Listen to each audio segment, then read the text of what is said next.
Southampton, Southampton, Southampton. You had this game. You were the better team in the first half. You had this game. You had it. And you blew it. You capitulated. You capitulated. You blew it. The tactics against Spurs, you got it wrong. You got it wrong. You had this game. But failure to take chances is what ultimately caused the demise of the Saints. Did not take their chances. I know there was a few disallowed goals by Spurs. Rightly so, disallowed goal for Southampton. But they had numerous amount of chances to punish Spurs. Lloris also pulled off a few big saves. Gotta give it to him. I still don't think Lloris is world class, but the commentators are saying he's world. I don't think he's world class still. He gets beaten too easily sometimes. 5-2. 5-2. Spurs coming back from behind to score 5 after going 1-0 down. Courtesy of a Danny Ings goal there. Good goal by Ings, set up by Kyle Walker-Peters, who was having a great game up until then, you know what I mean? He's, set up the goal and then that was it. That was it for Kyle Walker-Peters, you know what I mean? But look, man. Southampton, who lost on match week 1 against Palace, played better, still lost. In this game, they played better in the first half and had a lot of the ball, a lot of shots at goal, still lost. The high back line ain't working, man. Hassan Huto, you should see that this high back line, it's not a good strategy. It ain't a good strategy. Heung-min Son, who scored 4 goals in this game, all set up by Harry Kane. Harry Kane did get one of his own. Almost never caught offside. Maybe I could remember 1 or 2 times he was caught offside, but he timed his run brilliantly. These high lines are not working. They're not working. I don't know why they've been implemented by these coaches and managers, but they're not working. But Southampton lost to Palace, then they lost to Brentford in the Cup, and the next game will be against a very, very gritty and steely Burnley. Then they play West Brom, who are actually out for blood because they lost their first 2 games. So West Brom, they would want to prove something. They would want to pick up some points. For Tottenham Hotspur, they did lose on match week 1 versus Everton, 1-0. Unconvincing game there by Spurs. And then a very unconvincing performance again in the week in the Europa League, despite coming from behind to win. The Europa League qualifiers, that is. They came from behind to actually win that game. Ndombele, and he did get the start today. And he was taken off at halftime.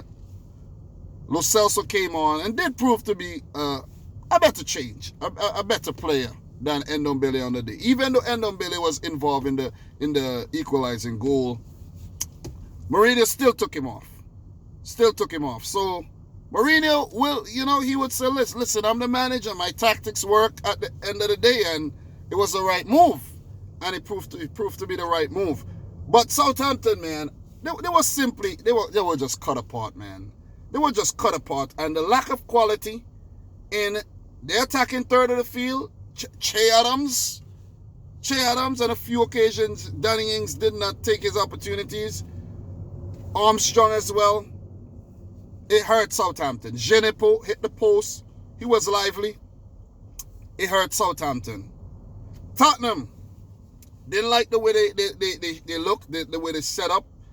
Højbjerg didn't like the Ndombele wings. Dyer again. I didn't like the way they were set up, but proved to be the right, the right lineup. Once you win, it's the right lineup. Tottenham, who were recently bolstered with the signings of Gareth Bale and Sergio Reguilon, is going to be a force to be reckoned with for sure going forward. I was actually going to prepare for a Southampton, to talk about a Southampton win here and a big upset, because Southampton has been troubling Spurs lately, but Mourinho and Spurs turned it around through Heung-min Son and through Harry Kane's brilliance. Harry Kane scored his 190th goal. 4 goals for Son, man. What a world-class player. Definitely a world-class player. Spurs' next fixture will be against Leyton Orient in the Cup, EFL Cup.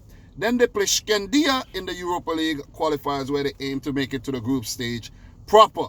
Also, in big Spurs news, Dele Alli is rumored to be leaving the club. He's been offered up to some teams, according to the one and only Fabrizio Fabriz Romano, who brings you all the fresh transfer content. You guys like that, right? You guys like that. But look, man, Southampton did get one in the end there. Did get a consolation goal. Danny Ings, the handball, Dougherty. That, come on, you give handball for those, man? Like that. Look, listen, that was not a handball. That was not a hand. It wasn't a handball. The ball ricocheted up to the man's arm. He was balancing himself. Listen, that was not a handball. These things need to be cut out. You got to cut these out. That was not a handball. Definitely not. But Spurs, look. There's going to be, there's going to be competition for places going forward. Gareth Bale, don't think he's going to walk right into the team. Reguilon, Davies at left back. Sessegnon as well could play that position. Spurs, look, man, you add Gareth Bale to your team.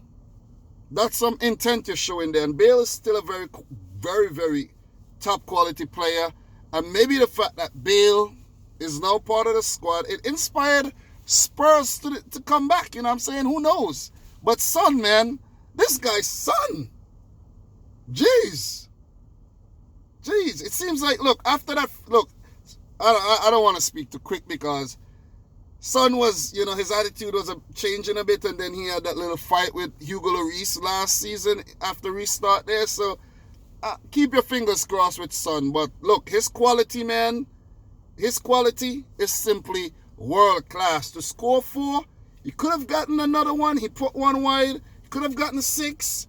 But man of the match, South Korean maestro Heung-min Son. Shout outs to Harry Kane as well, man. Challenging. Matter of fact, you know what? Heung-min Son and Harry Kane, man of the match. What's next for Southampton? Ralph Hasenhuttl, not a good start. 3 losses on the trot. Should they panic? No, they shouldn't. They should just go back to training, work hard. Work on the negatives, take away the positives, and move forward. Keep on trucking, man. You know what I mean? If you worry about this, you're gonna go into a state of depression, and you're gonna continue losing games. And you could see Hasenhuttl getting sacked. The board backed him last season after that 9-0 job into Leicester, and they came back strong to finish 11th. So I think they would rally and they would come good. With Danny Ings scoring, they would come good. But guys like Che Adams, man, you need to score. Be more clinical than that. Seriously. Be more clinical. But you got to give props to Lloris. Definitely got to give props to Harry Kane and Son for hitting Southampton on the counter on so many occasions and, pulling off an emphatic 5-2 wins. We've been having a lot of goals. A lot of goals this weekend, man. A lot of goals, and I'm loving it, man. I'm loving it. Loving it. So, guys, we have a game coming up next. I think Newcastle and Brighton play. I can't even remember. But I have another game coming up to watch. And according to how I feel, I'll talk about that one too. So, if you're new, hit the subscribe button. Smash the thumbs up button. Let me know your thoughts down below. Let me know if I missed any major talking points as well. And until next time, peace out. Rich Squad.